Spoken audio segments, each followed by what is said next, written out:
Students, and welcome back to my English class. Today we shall discuss and read about the third lesson of your unit 1 second year.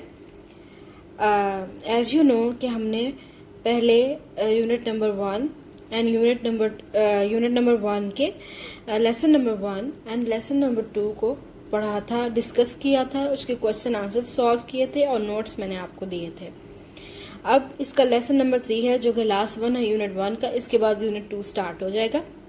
Unit 1 का lesson number 1 था the farewell Sarman of हजरत मोहम्मद सल्लल्लाहु अलैहि वसल्लम, जिसमें हमने हजरत मोहम्मद सल्लल्लाहु अलैहि वसल्लम के लास्ट सरमन के बारे में तफसीलन पढ़ा था और उनके मेन पॉइंट्स को डिस्कस किया था.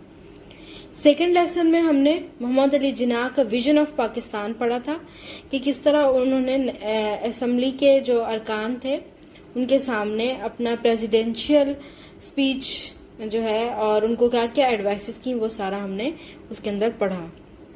आई होप आपने फॉलो किया होगा और अगर कोई भी मुश्किल लगती है यू कैन आस्क मी और उसको दोबारा रीड आउट कर लें अगर आपको कुछ भी समझ में नहीं आया. So now we shall discuss lesson number 3 which is the blades of grass, यानी कि घास के तिनके. अब हम एक पोएम पढ़ेंगे और उसको डिस्कस करेंगे, उसको एनालाइज करेंगे, जो कि है घास के तिनके. अब ये घास के तिनके किस बारे में है, किस तरह से पोइट ने इसे पेश किया. पोइट का नाम है स्टीफन क्रेन और स्टीफन का यहाँ स्पेलिंग्स गलत लिखे हुए, नोट डाउन. STPHEN होता है, ठीक है, ये गलत लिखा हुआ इन्होंने. So correct it. आपकी बुक्स में ठीक लिखा होगा लेकिन यहाँ पर जरा स्पेलिंग मिस्टेक हो गई है. सो स्टीफन क्रेन ने घास के तिनके ये पोएम लिखी है और इसके बारे में अब क्या है और किस तरह से घास के तिनकों को वो पेश करता है और क्या इसमें वो थीम देता है, ये हम इसमें पढ़ेंगे. आए हम इसको डिस्कस करते हैं.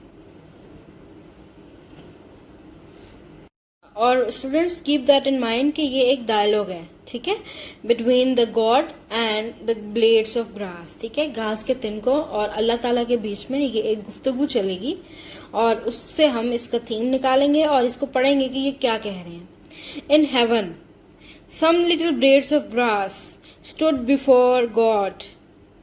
ठीक है, जन्नत में चंद छोटे घास के तिनके खुदा के हजूर में खड़े हुए. What did you do? Then all save one of little blades began eagerly to relate the merits of their life. तुमने क्या किया. अब बात ये हो रही है कि जो छोटे छोटे तिनके हैं घास के वो अल्लाह ताला के हुजूर पेश किए गए हैं और अब उनसे पूछा जा रहा है, अल्लाह ताला क्वेश्चन कर रहे हैं कि बताओ तुमने क्या किया, यानी दुनिया में तुमने क्या क्या अमाल किए. ठीक है, फिर तमाम ने, ये ने है नी नहीं है, एक छोटे के अलावा बेकरारी के साथ बताना शुरू कर दिया. ठीक है, तमाम जो ब्लेड ऑफ ग्रास थे अल्लाह ताला के सामने जो पेश हुए थे वो सब ने एक एक करके बताना शुरू कर दिया कि मैंने ये नेक अमल किया था, मैंने ये नेक अमल किया था. तमाम ने बताना शुरू किया सिवाय एक छोटे से घास के तिनके. वो एक साइड पे खड़ा था, वो नहीं बता रहा था कि उसने क्या क्या किया, बाकी तमाम बता रहे थे. ठीक है, this one stayed a small way behind ashamed. ठीक है, और इसने क्या किया, ये छोटा सा तिनका थोड़ा सा पीछे खड़ा था शर्मिंदा अदा से. ठीक है, सारे जब ब्लेड्स ऑफ ग्रास अपनी बूस्टफुली गुरूर से अपने जो है वो नेकियां बता रहे थे तो एक जो है घास का तिनका छोटा सा शर्मिंदा होकर एक साइड पर हाथ बांधकर खड़ा था. ठीक है, presently God said and what did you do. ठीक है, इसी असना में in the mean while God ने क्या कहा, खुदा ने कहा और तुमने अपनी जिंदगी में क्या किया. मतलब उसे खामोश खड़े हुए देखा और उसको पॉइंट आउट किया कि तुमने क्या किया. The little blade answered, oh my lord, memory is bitter to me. ठीक है, छोटे घास के तिनके ने जवाब दिया, ऐ मेरे आका, मेरी यादें मेरे लिए तल्ख हैं. For I did good deeds I know not of them. ठीक है, क्योंकि अगर मैंने कुछ अच्छे काम किए हैं तो वो मुझे याद नहीं.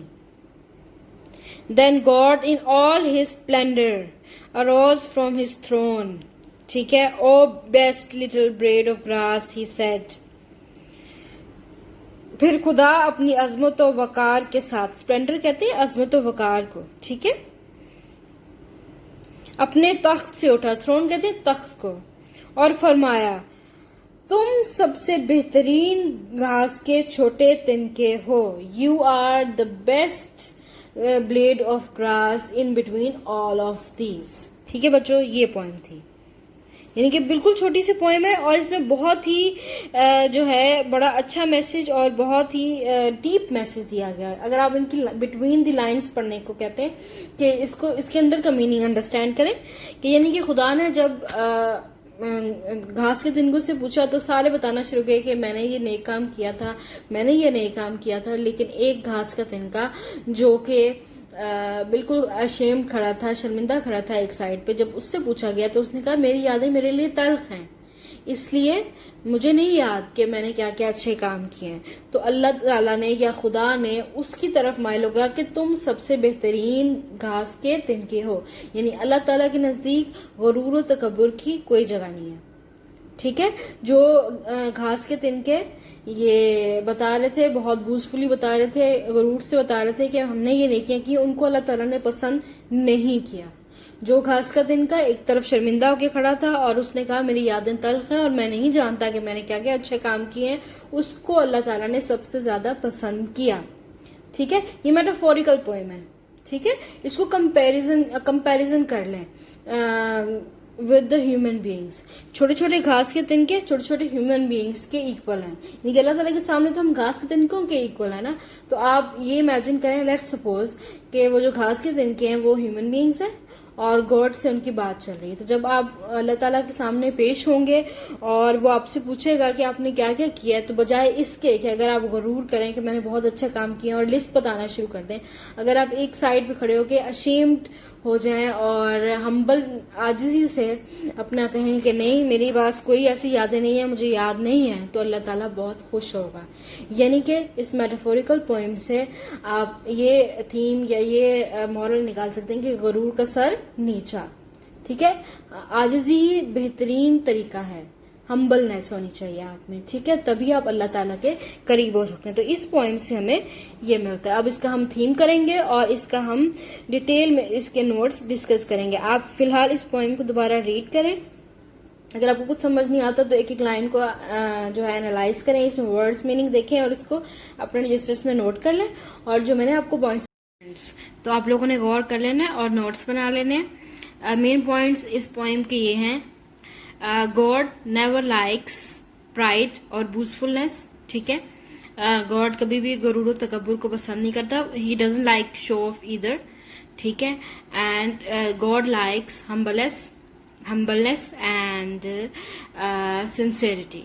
ठीक है, अगर आप में आजिज़ी हो और वफादारी हो तो आपको अल्लाह ताला पसंद करेगा। If you want to succeed in this life and hereafter, you should be humble, you should not boast about the good things you have done in your life.